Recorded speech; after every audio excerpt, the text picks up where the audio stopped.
if you have young children or maybe a new baby that's here or on its way, do you want to have a thriving sex life but believe that because you have young children that it's just not possible? Well, I'm here to tell you that it is completely possible. And this is what today's video is all about. If I were to have a baby again, there are several things that I would do in order to support myself and my relationship to ensure that we maintained an intimate and passionate relationship.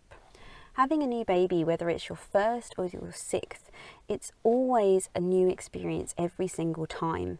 Every child is completely different, every pregnancy is different, every birth is different. And each new child brings along its own new challenges. At the end of the day, it's a life-changing event. It's a new addition to your family, and whether you're a seasoned parent or not, it always has an impact on your family dynamic. Because of this huge change that happens when we introduce a child into our family and into our relationship, it can have a certain knock-on effect to other areas of our life. And because parenting becomes such a huge priority for a lot of us, which of course it would, it's such an important thing, but it means that a lot of other areas in our life take a backseat. And our relationship, and in particular being intimate in our relationship, tends to be one of the things that really suffers. It's understandable. I mean, you're both tired, you're probably exhausted, you're lacking in energy, lacking in sleep. And at the end of the day, you probably do get to that point where you say, I'm just exhausted. I don't have time for that. I don't have the energy for that. I don't want to be intimate with my partner because I just need that downtime. And it's completely understandable. We all go through that. And it can be really easy to fall into this trap of saying, well, we'll just do it another night. Or sometimes even worse, we'll just wait until the kids are grown up. We'll wait until they're older.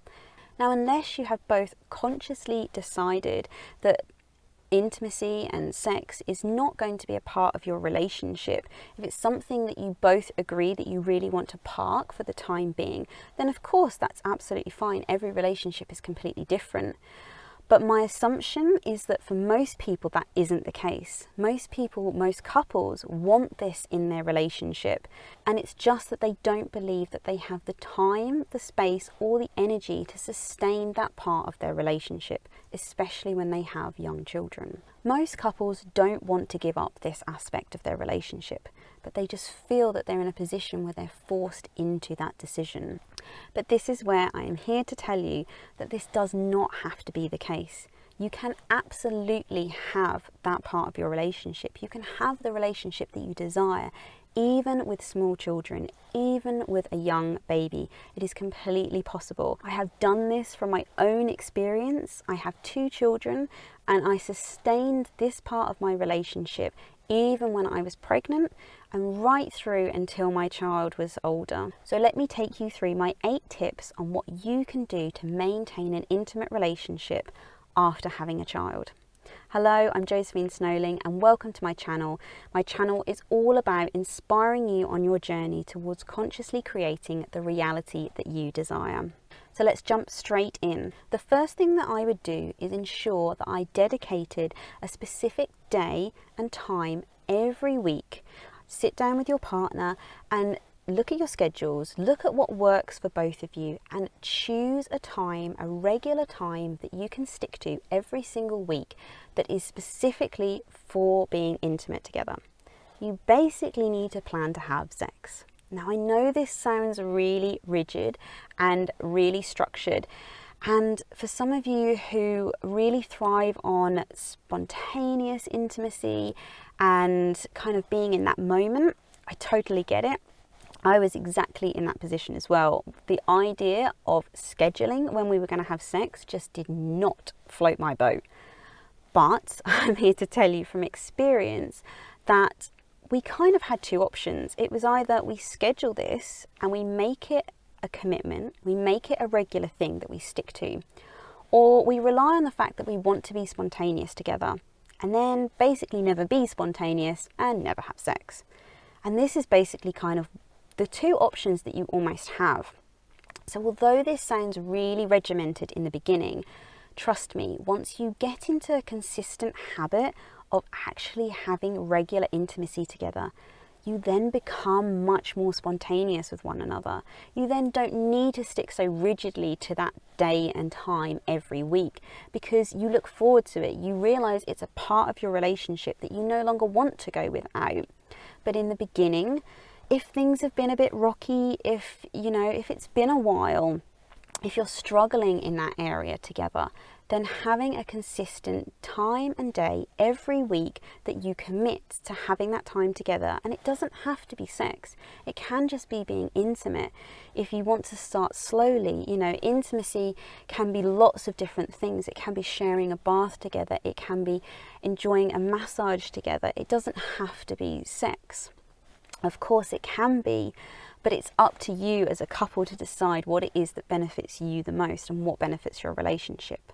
So my first tip is to pick a day, look at your schedules, look at when you can manage this time. If you can, I would try and put an hour aside. Now I know this can be very difficult when you have small young children, but try and see how you can get creative with it. Think about, can you get childcare? Can you get the grandparents to help out? Can you ensure that once your children go to bed, that you can get that bit of time, even if it is just 20 minutes, half an hour. I mean, I recommend an hour, but even 20 minutes, half an hour, to just have that time together, to have that commitment of that space and that time for each other. It's going to be so beneficial for you. So there's a couple of reasons why planning to have sex can actually be really beneficial. So the first is because you want to create that consistency. If you're struggling in that area at the moment in your relationship, if you're really on and off, if it's not becoming an enjoyable experience, if you're going weeks, if you're going months between having that time together, then creating that consistency helps you to create the habit. It helps you to start enjoying sex again, to enjoy being intimate with one another. Because it's like going to the gym. When you first start, it can be a real grind. It's a change. And it's that change in habit that we really struggle with. And it's exactly the same with being intimate with each other. If you've gotten out of the habit of doing that in your relationship, then it can kind of feel all really clunky in the beginning. And if you're just relying on spontaneity, then you're probably more likely to drop off in consistency. Now, you don't have to have sex every single week or be intimate with each other every single week in order to have a thriving relationship. But if it's something that you want to start including back into your relationship, or you want to work on maintaining because you know you've got a baby coming along and you know what comes with having a new baby, then just setting that regular time can be really, really helpful.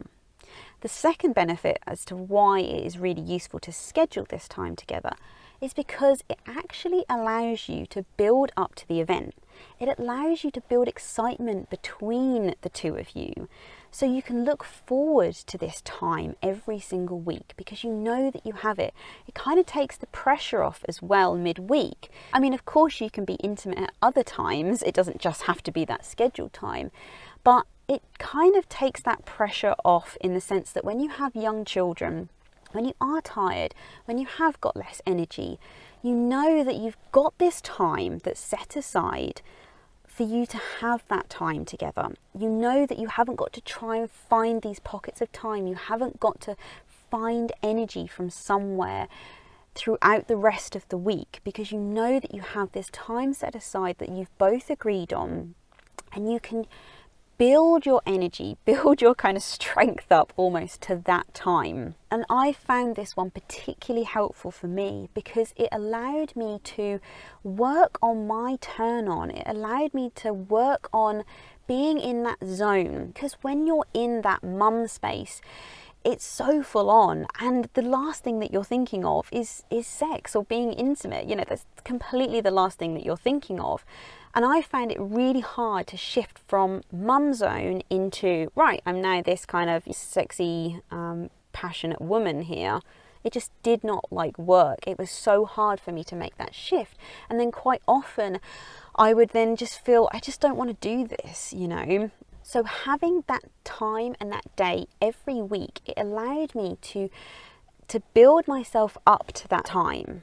Because ultimately I did want to be intimate with my partner, but I was just really struggling to get from like this one character that I was playing into this other character. And when you're in that kind of mum space, when you're in that parent space, it can be really difficult to switch between those two roles. And what happens is we either put it off, or in worst case scenario, we kind of just get it over and done with to almost please our partner.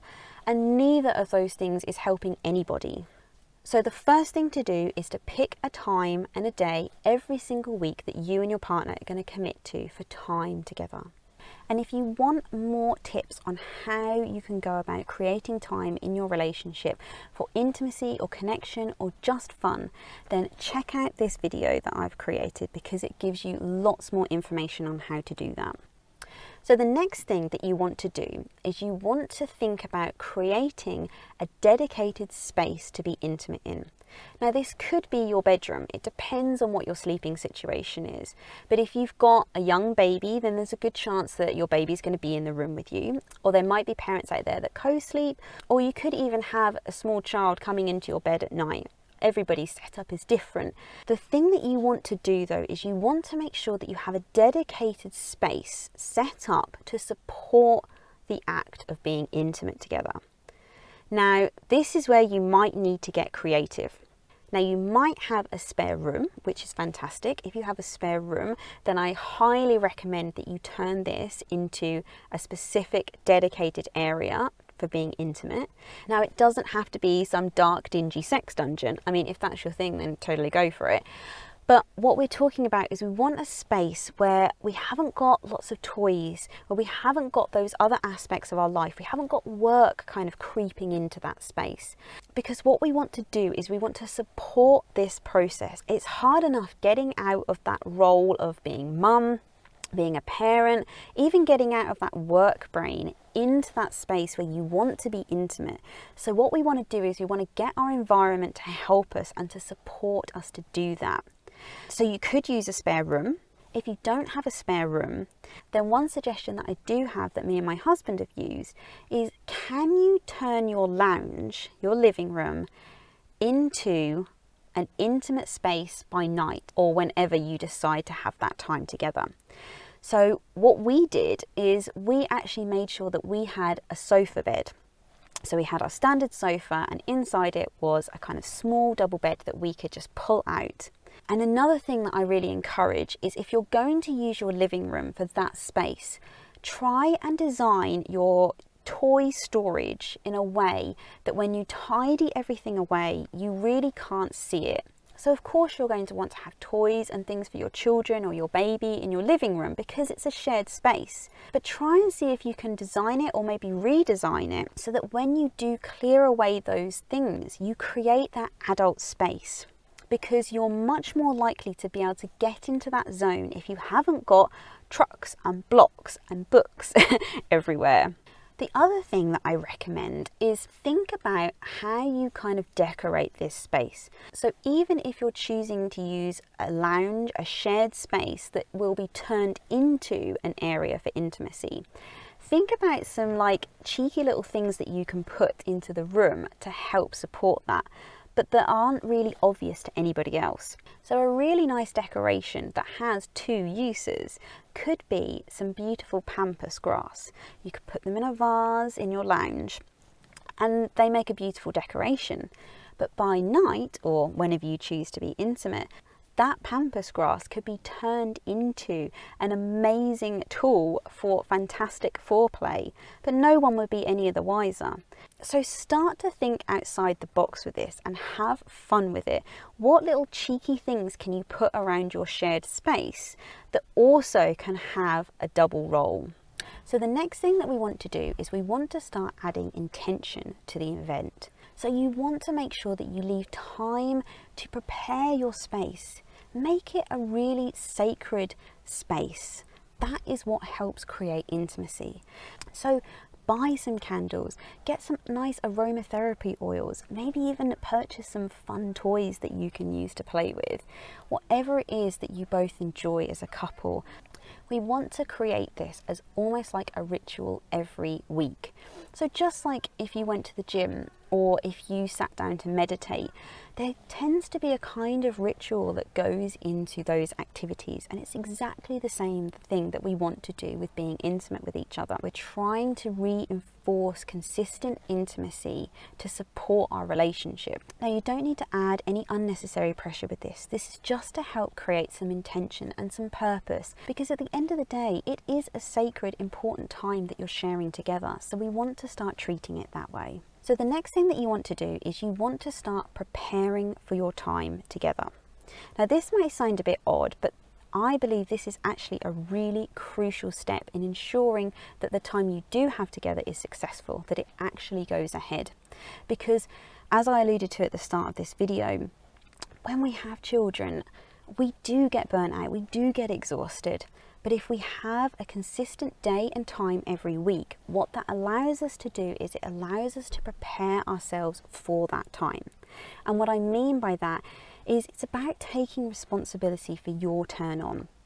Now, this might come as a bit of a shock, and it was for me in the beginning when I kind of came across this idea, take responsibility for your turn on. I realised that I've been placing so much responsibility on my husband to do this for me. Now, of course, yes, it's fantastic to be able to turn each other on, and that does invoke connection. But the difference is when we take responsibility for ourselves, it takes the pressure off the other person.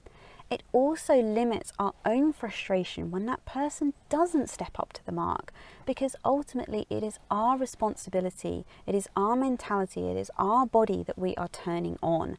And it is not down to our partner to do that. And so what I mean by taking responsibility for your turn on is when you know you have a dedicated time and day every week, start to find out what does get you turned on. What do you like to do in the lead up to this time so that you're in that space, you're in that zone. It's also such an empowering thing to be responsible for your own turn on. Now, you're going to need to take a bit of time for this step, for this preparation. And everybody's going to be slightly different with this. So for some people, it might only take 10-15 minutes before that actual time to get yourself in that space. But for others, you might need to slowly build yourself up during the week to that event. Play around with it. You're not going to figure it out necessarily in the first go, but just become curious. And each time you have that time together, just explore what works for you, what gets you in that space leading up to that time together. One of mine and my husband's favourite things to do is actually to do a massage for each other. Now, we're still taking responsibility for our own turn on, but we both agree that this is a really enjoyable exercise that we like to do that just helps us get out of our head and back into our body. It just helps to melt away that to-do list and all the crazy things that are going on in our head about what we need to book in and schedule and do. It just helps us get back into our bodies and get connected with each other again. So our preparation is actually done together, but quite often I do other preparation myself before that, leading up to it, to ensure that I'm in the best space to receive that intimate time together. So if you want more information on how you can prepare for your time together, then check out this video, because I've got lots more information on how you can go about this. Now, the next tip that I have for you is to focus on foreplay. Foreplay is such an amazing tool that is completely underutilized, and especially when we're struggling with connection and intimacy in our relationship, foreplay, I have found from my experience, is the thing that really helps bring that back. Sex is great, sex can be amazing, and it's not to say to not do this, but there's a different connection that happens during foreplay and sex. Because the brilliant thing about foreplay is it gives you a chance for connection. It gives you a chance to actually talk, to be playful, to spend time together. Now, you can, of course, do this during sex, but unless you're quite practiced in the art of starting and stopping and having quite long, drawn out, almost tantric like sex, it can be very difficult to form that kind of connection during sex itself. But foreplay and intimacy is a fantastic space where you can really start to enhance your connection with one another again. The other thing that's really great about foreplay is it can really take the pressure off of sex itself. If you can get into that really juicy, kind of fun, playful state during foreplay, then the sex is going to be so much more relaxed, so much more enjoyable. And again, foreplay itself is another way of preparing to actually have sex. And it can even get to a point where you don't even necessarily want to have sex because the foreplay is so great that it's not necessarily needed, but it can be a really great way to move into that space. So another reason why foreplay can be such an amazing tool is if you've just had a baby or if you're heavily pregnant, then sex is not going to be something that's either recommended or something that you particularly want to do. And so safe foreplay can be a really great way to maintain that connection and intimacy between the two of you. Things such as bathing together or massaging one another can be really fantastic, enjoyable experiences and can invoke just as much passion and intimacy as sex can. So the next tip is to start communicating with one another. And what I mean by this is start communicating your desires. What are your sexual desires? What turns you on? And as you start to explore this through preparing for that time together and exploring what your own desires are, start to share this with your partner because it can be a really fun way to get to know one another. Now, if this sounds a bit too much to begin with, then a really nice little tip that I've got that me and my husband use, both being quite introverted people, is to actually text each other. It just takes the pressure off of yourselves. You don't have to sit down and have those conversations face to face. But what you want to ensure is that you just start those conversations. And so we would sit and just text each other. I would be putting the girls to sleep in one room and he would be downstairs.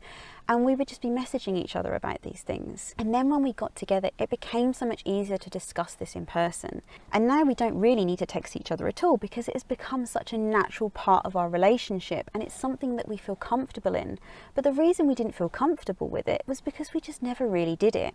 And so texting each other or emailing each other, whichever way you find easiest, can be a really nice introduction to sharing your desires with your partner. So the next tip I have is mainly aimed at my female followers, but this could apply to anybody who is struggling with self-confidence, especially in the bedroom. And that is to begin a self-love practice, a self-practice. Now this doesn't in the beginning have to be self-pleasure. It can of course be that. I do find that's a really helpful way to increase your confidence with intimacy. But to begin with, you can just start simply with some mirror work. Just stand naked in front of your mirror and just start to observe your body. Start to recognize what you love about it. If you notice something that comes up that you don't like, just softly move away from it and keep scanning until you find something that you do really love. And then once you do find that, just sit and focus on it. After the birth of my 2 children, my body was pretty battered and bruised. I had a cesarean for my first child and really bad scarring for my second. And so my body was not a comfortable place for me. And this really impacted my sex life because I was conscious of how my body had changed. I was concerned about how my body had changed and how this would be impacted by sex. And so for me, mirror work was a really amazing tool to start to get to know my body, to start to get to know this new body that had formed because I had grown and birthed 2 children. And you can take this mirror work further. Another thing that I found really, really helpful was to just sit with the mirror and look at your anatomy, because I bet you there's not many people that have actually done that. When I sat to do this, I was really shocked at how much I did not know myself, how I did not know my body. I didn't know what I looked like. And in the beginning, I'll be honest, I was really scared. I mean, I had quite severe scarring and it was really scary to look at how my body had been altered. But what I did was I would sit and I would observe. And every time I started to feel anxious and scared and nervous about what it was that I was seeing, I would just hold myself and just keep repeating to myself, I'm safe, I'm safe, I'm safe, until I actually felt that way. And then I would begin to look again. I would just keep taking these small steps. And to begin with, I could literally only look at myself for a few seconds. But as I started to do this more and more, I started to get to know myself. I started to feel comfortable with what it was I was seeing. And that translated into my relationship. That translated into intimacy, into my sex life. And because remember, this is such a vital part of attraction. We think that it is heavily based on look, but a lot of it is just about vibration and energy. If you truly love yourself, then that vibration is going to emit itself onto your partner, and then they are going to be able to love you so much easier as well. And so the next tip is all about mindset. Now, this is the most important step that I've saved for last. If you don't do anything else, this is the one that is going to guarantee your success. This is the one that is going to guarantee that you have the relationship that you desire. And that is to commit to change. Commit to being open to new ideas, because having the right mindset is the difference between having an amazing, passionate, intimate relationship and not having one at all. So all those limiting beliefs that we bring up around, I'm too tired, I don't have enough energy, how can I do this when I've got young kids? All of those beliefs are what are keeping us stuck and preventing us from having the amazing relationship that we want. And trust me, from my experience, it is possible to have both. It is possible to be a full-on, completely attached parent. Trust me, we have done co-sleeping, we have done breastfeeding, we have done sling wearing, we have done homeschooling. I have been a full-on, full-time mum and still maintained an intimate relationship with my partner because we committed to it. We recognized that it was an important thing in our relationship. It was an important thing in our lives because it had such a big impact on not just us but our children. When we were happy, when our sex life was thriving, we were happy people, we were happy adults, and our kids felt the benefit of that. And I get it. I've been tired, I've been exhausted. There have been so many times when I have said, oh, let's just do it another night. I can't be bothered tonight.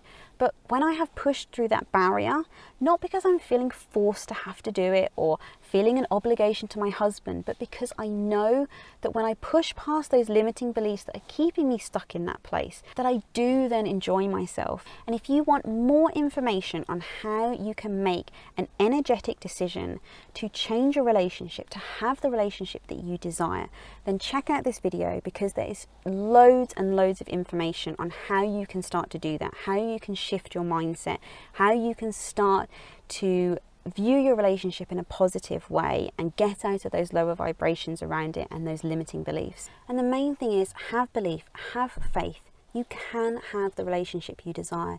You can have a thriving, intimate relationship if you want it. You just have to make that commitment to do it. Thank you so much for watching until the end. I'm having so much fun creating this content for you. Please let me know if you enjoyed this by giving me a thumbs up. And if you're not already a subscriber, make sure you hit that subscribe button. Tap the notification bell, because I release new videos every Sunday and any other time that I feel called or inspired to release something.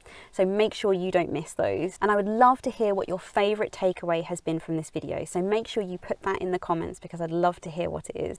And if you like this video, then I suggest the next one you watch is my 5 tips on how to improve connection even when you're apart. So much love, and I will see you in the next video. Bye.